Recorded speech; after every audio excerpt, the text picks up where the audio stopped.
Welcome, mathematicians. Today, you are going to see exactly why learning about double bar graphs is completely useful and related to the real world. Because today, you are going to create a double bar graph on a computer, which is what people do all the time at their jobs. So what you're going to do when you log onto your computer is you are going to log into your Gmail account at Avenues. One way you can do that is by clicking the grid. But today we're not going to be using docs or classroom or slides. Today we're going to be using sheets. So you can start a brand new sheet like this, and if you're logged in, you'll be able to start a blank one. So you're going to want to click blank.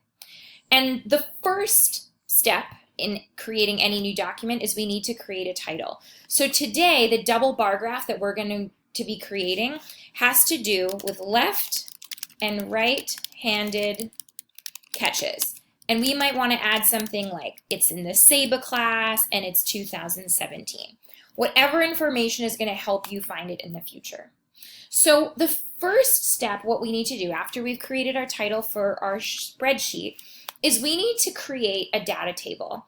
What the great thing is about using sheets, spreadsheets, is that the data table grid is already there. We just need to fill in the categories and the data. So my first category, I might call it students. And my second column, I might call it left-handed catches. And my third column, I might call it right-handed catches. So now what I might do is now that I have my columns, I'm going to fill in the rest of my table. So under students, I'm going to fill in a few students that I had from 2 years ago. So I might have Edith, I might have Dylan, maybe I'm going to use Ellie's data, I'll use Beatrice's data, I'll use Nate's data, and I'll use Xavier's data. So now that I have my students in my first column, I need to fill in how many catches they completed with their left hand and how many catches they completed with their right hand.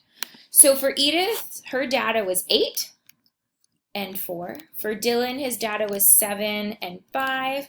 For Ellie, she did 8 and 3. For Beatrice, she did 5 and 2. Nate is a lefty, so he's a righty. So he did 3 and 8, and so is Xavier. He did 4 and 7.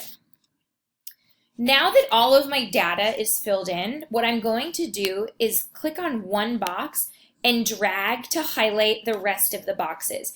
It's really important that when you're highlighting the data, you're only highlighting the boxes that have information you need and nothing extra. So make sure you're only highlighting all of the columns and all of the rows that you've written in. Once they're highlighted, we're going to look for the icon in the menu that says we want to insert a table or insert a chart. So that icon is right over here, insert a chart. And we have our data highlighted. So I'm going to click on this button and let's see what happens. Oh my gosh, it made a double bar graph for me. That's amazing. But there's a lot that I need to edit. So over here, I can scroll and see, all right, yes, I did indeed want a double bar graph. Doesn't make sense for me to choose a line graph here. I definitely want a double bar graph. So that we're good with. What I can also do is scroll down to see, and I can customize. So moving away from data, I'm going to click on this tab here that says customize.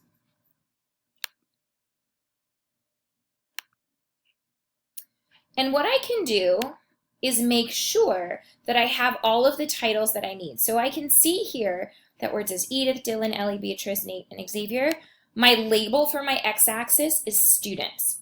But if you look over here, I don't have a label for my y-axis.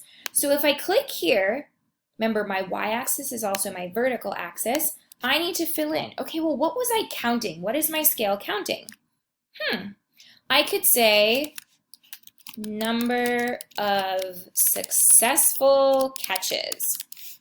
We're counting catches, right?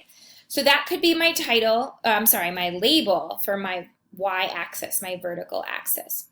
But I can keep customizing it. I could look down here and under series, I could, if I want to, have the numbers on each bar. That can be up to you.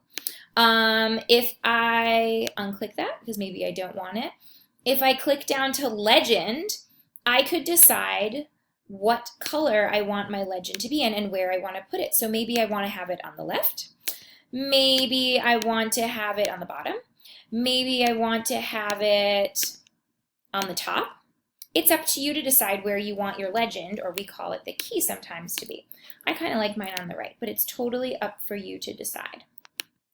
For my horizontal axis, which down here is my x-axis, we already have a title for that, and it's already in the order that I want. If I want to, I could make the font bold, I could change the color, I could do a lot of different changes.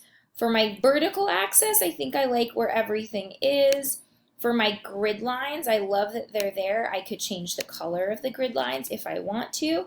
There's lots of different ways to customize your double bar graph. Maybe I want to change the background color to something really bright, maybe like a yellow to make it pop, although that's a little bright, but you can decide. I could decide to have my bars in 3D, which looks kind of cool.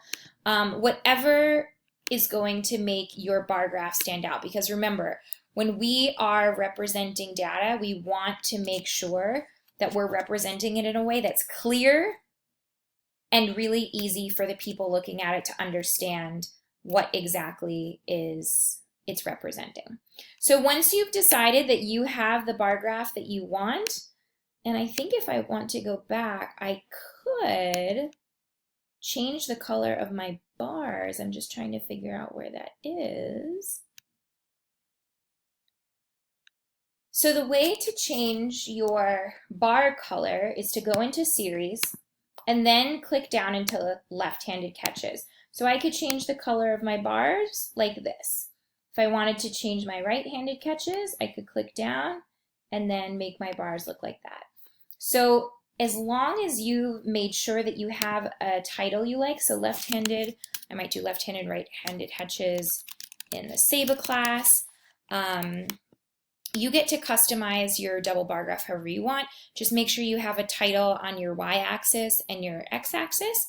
And then we are going to put these in our slides presentation in Google Classroom, and we'll be able to see all of this data aggregated in a double bar graph digitally, which is how most people make their double bar graphs these days, is all online, all digital, and now you know how to do it. Great job.